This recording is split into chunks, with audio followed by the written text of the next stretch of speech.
गए बेटा। माँ, माँ क्या हुआ? तेरे पापा। क्या हुआ? आप इतनी परेशान क्यों है माँ? तेरे पापा की तबीयत बहुत खराब है। कहाँ है पापा? अपने कमरे में।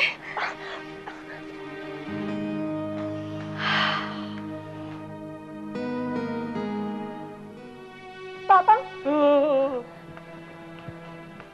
पापा क्या हुआ? पापा, पापा क्या हुआ आपको? बेटा वो तबीयत इनकी इतनी खराब है ना कि बोल नहीं पा रहे। इनको तेरी फिक्र लगी हुई है। मेरी? हाँ। पापा प्लीज प्लीज आप मेरी वजह से फिक्र मत कीजिए, मैं बिल्कुल ठीक हूँ। बेटा ये चाहते हैं कि तेरी शादी जल्दी हो जाए, इनको बस वही फिक्र है।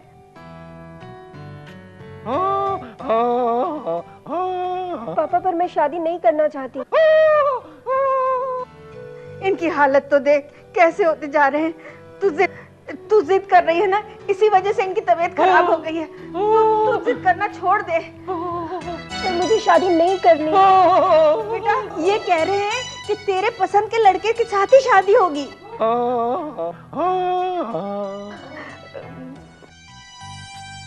बेटा इनकी हालत देख, तू ही बता। मान जा बेटा, मान जा।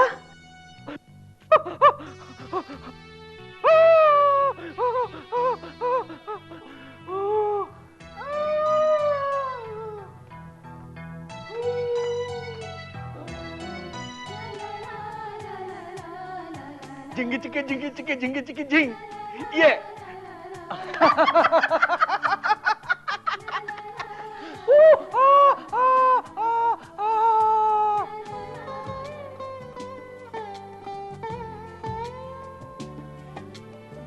जय, क्या ढूंढ रहे हो? वो अपनी ब्लैक टाई ढूंढ रहा हूँ, मिल नहीं रही है।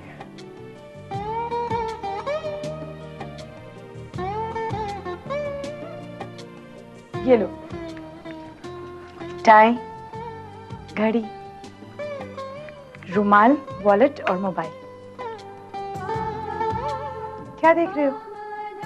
तुम्हारी तबीयत तो ठीक है? तबीयत बिल्कुल ठीक है। अच्छा ये सब छोड़ो, पहले एक प्रॉमिस करो।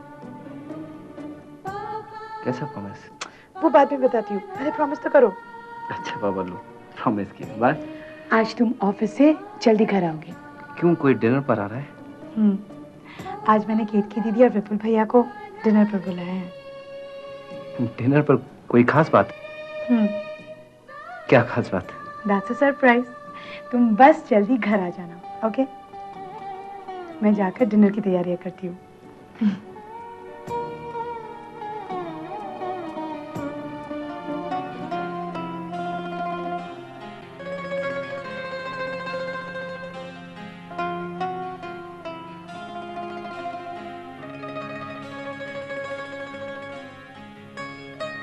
अब तबीयत कैसी है? पहले से बेटर फील कर रही हूँ। मानसी का फोन आया था। क्या कह रही थी वो? उसने आज हम दोनों को अपने घर पर डिनर पर इनवाइट किया हुआ है। विपुल मैं नहीं जा पाऊंगी। केतकी, यहां पड़ी पड़ी तुम और बीमार हो जाओगी। कितने दिनों से तुम घर से बाहर नहीं निकली। चलो आज चलते हैं, मानसी को भी अच्छा लगेगा और तुम्हारा दिल भी बहल जाएगा। विपुल मेरा बिल्कुल मूड नहीं है, तुम हो आओ ना। मैं चला जाऊंगा तो यहाँ अकेले बैठकर क्या करोगी? अकेली कहाँ हूँ मैं, शमा है ना मेरे साथ घर में। शमा नहीं है। क्यों? क्योंकि आज शाम को शमा केके के साथ बाहर घूमने जा रही है। क्यों? अरे क्यों क्या? क्योंकि मम्मी पापा हरिद्वार यात्रा पर गए हुए हैं। वो यहाँ होते हैं तो इन दोनों को साथ रहने का मौका कब मिलता है? विपुल हम ऐसा भी तो कर सकते हैं ना, हम शमा को अपने साथ ले जाएं। Hello, be a sport, let them enjoy. उन दोनों को साथ रहने दो आज, और इसी बहाने मुझे अपनी बीवी के साथ डेट पर जाने का मौका मिलेगा। चलोगी ना? हाँ। ठीक है।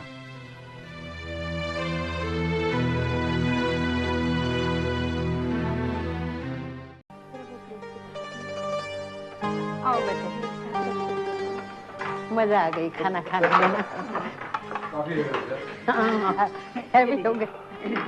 अरे वाह बहू।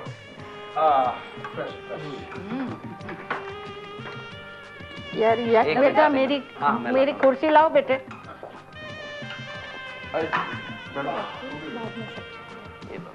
बस मेरे लाडले को ही मैं हमेशा तकलीफ देती रहती। वैसे चाची गुलाब जामुन बहुत अच्छे बने थे। नेहा ने बनाए थे। नेहा मिठाइयाँ अच्छी बनाती है। नहीं नहीं, वो सारी चीजें तो मैंने मम्मी जी से ही सीखी है। रहने तेरी मम्मी जी मुझसे सीखी है। अच्छा और क्या क्या? अरे बहुत कुछ बना लेती थी और अभी अपनी बहुएं भी अच्छा खाना बना देती है। मगर मेरे जैसा नहीं, मगर मेरे जैसी बुढ़ी हो जाएगी वहां तक तो सीख लेगी। मत पता नहीं मैं जिंदा रहूंगी नहीं यहाँ ये लोगों का हाथ का खाना खाने के लिए।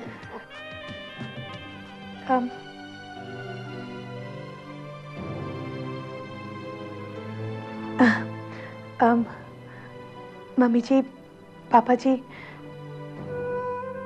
मैंने आज डिनर इसलिए फिक्स किया ताकि सब मुझे इकट्ठे मिले, क्योंकि मैं कुछ कन्फेस करना चाहती हूँ। बोलो बेटा।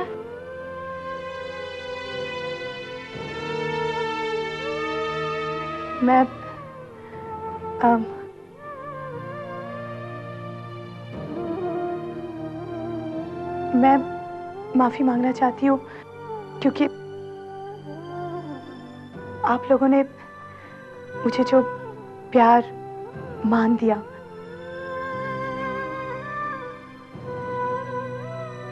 उसके बदले में मैंने आप लोगों के साथ विश्वासघात किया है।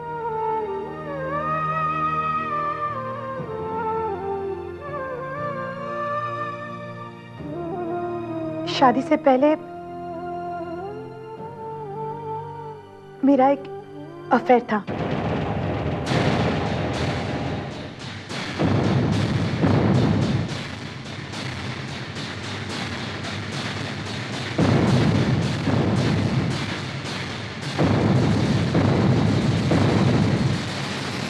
और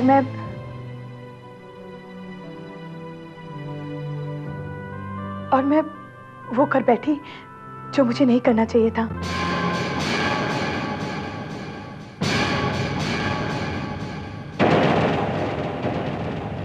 लेकिन ऐसी बातें नहीं छिप सकती, इसलिए मैंने जैसे शादी कर ली।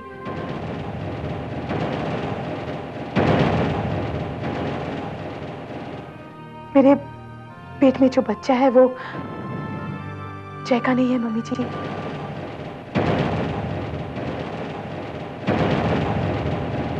मैंने जय पर झूठा इल्जाम लगाया कि उसने मुझ पर रेप किया है, लेकिन आज मुझे अपनी गलती पर पछतावा हो रहा है। जय, हो सके तो मुझे माफ कर देना। तुम महान हो जय। इस सब के बाद भी तुमने मेरा साथ दिया। मैंने किसी और के पाप को तुम्हारा नाम देना चाहा।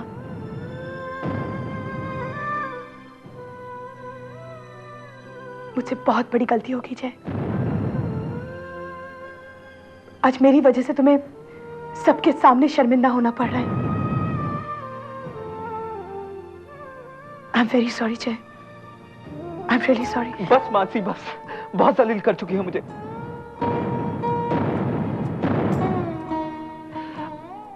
पापा मम्मी इसकी बात का भरोसा मत करना, ये झूठ बोल रही है और इसके पेट में जो बच्चा वो मेरा ही है। मैंने इसके साथ रेप किया था। हाँ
भगवान, आपका लाख लाख शुक्र है। आपने जय को जो शक्ति दी है, उसी वजह से वो अपनी गलती को कबूल कर पाया।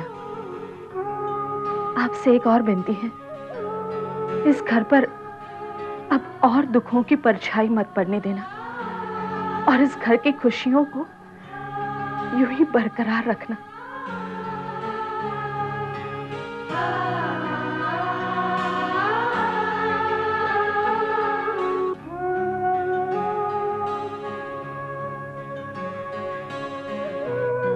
जीती रहो। कब आई तुम माँ? अभी बेटा, एक बात कहूँ बेटा, मानसी को हिम्मत दिलाने में सबसे बड़ा हाथ तुम्हारा है। नहीं माँ, मानसी में खुद में बहुत हिम्मत है। मैंने तो सिर्फ उसे उस हिम्मत का एहसास दिलाया है। और मानसी में बहुत सहन शक्ति है माँ, नहीं तो वो एक बलात्कारी से शादी नहीं करती। ऐसा मत कहो, मैं मेरे जय के बारे में कुछ नहीं सुनना चाहती। मुझे पता है कि मेरे जय ने मेरा दिल तोड़ा है। जय की हरकतों से मैं बहुत दुखी हूँ, मगर आज भी जय मेरी आंखों का तारा है और आज भी जय को मैं उतना ही प्यार करती हूँ जितना पहले करती थी बेटे।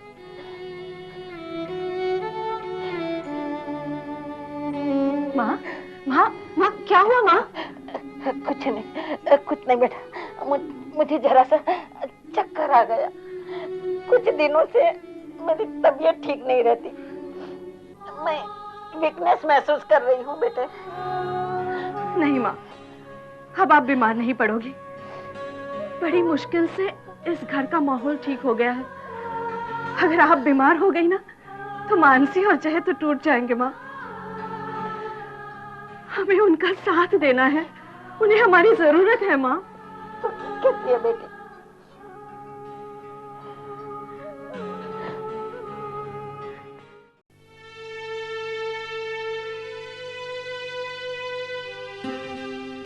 अरे, आज आप घर पर ही हो? क्यों, तुम्हें मेरा घर में रहना पसंद नहीं है? अरे नहीं, ऐसी बात नहीं है। रोज आपको बहुत जल्दी होती है ना ऑफिस जाने की। आज ऑफिस नहीं गए, इसलिए मैंने पूछा। क्यों, ऑफिस जाने का मन नहीं कर रहा है? तुम पूछना क्या चाहती हो? कुछ नहीं, ऐसे ही। आपकी तबीयत तो ठीक है ना? आज सुबह से वीकनेस फील कर रहा हूँ मैं। सर दबा दूं? नहीं, मेरे सर में दर्द नहीं है।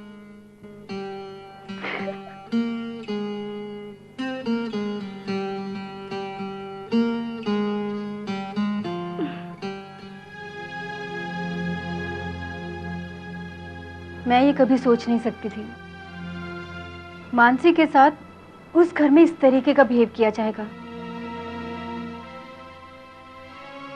केतकी, क्या हम ये मान सकते हैं कि जय ने मानसी का रेप किया है? फिर चाचा चाची तो जय के माँ बाप हैं। वो ये सपने में भी नहीं सोच सकते। विपुल, इसी बात का तो ताज्जुब है। गुणवंत चाचा ने भी मानसी को ही गलत समझा। जय ने सबके सामने अपनी गलती कबूल करके उस घर को बिखरने से बचा लिया।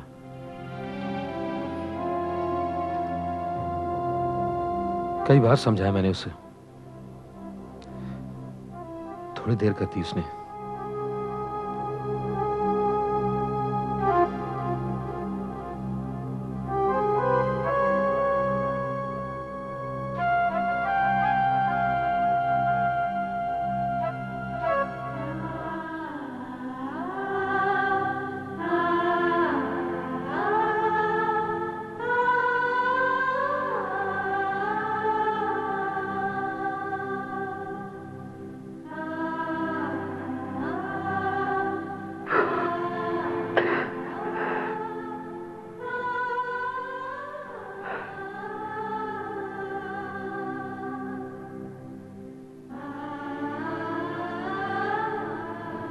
जय बेटा, जय बेटा, रो मत बेटा। मुझे तो तुम पर नाज है। दुनिया में बहुत कम लोग होते हैं जो अपनी गलतियां को कबूल करते हैं। बड़े बड़े संत महात्मा भी अपनी गलती को कबूल कभी नहीं करते। और बेटा तू तो छोटा सा इंसान है। जय, मैं मानती हूँ तूने एक स्त्री के अहम से, उसकी इज्जत से खिलवाड़ किया है, पर आज उसी स्त्री के सम्मान के लिए तूने अपनी गलती को कबूल किया है। ये तो अपने आप में बहुत बड़ी बात है। नहीं बुआ, मैंने आज अपने पापा मम्मी का विश्वास तोड़ दिया। मैं आप लोगों के प्यार के काबिल नहीं हूँ। जय, जो हो गया है सब भूल जा बेटा। तेरे सामने एक नई जिंदगी है, एक नया रास्ता है, एक नई सुबह हुई है बेटा। बीती हुई शाम के ख्याल में सुबह को अंधेरे में मत बदलो, रोशनी के पथ पर चलो। अब तो तुझे और मानसी को एक नई जिंदगी की शुरुआत करनी है। बुआ, मुझे कुछ समझ में नहीं आ रहा कि मैं मानसी को कैसे फेस करूंगा। बुआ, मैं उससे माफी मांगना चाहता हूँ। हाँ बुआ, मैं उससे माफी मांगना चाहता हूँ। दादी कहाँ है मानसी? बेटा आज तो मैंने भी नहीं देखी, किचन में भी नहीं आई थी। बुआ, आपने मानसी को देखा? नहीं, नहीं जय, मुझे भी पता नहीं मानसी कहाँ है। तो मानसी कहाँ जा सकती है?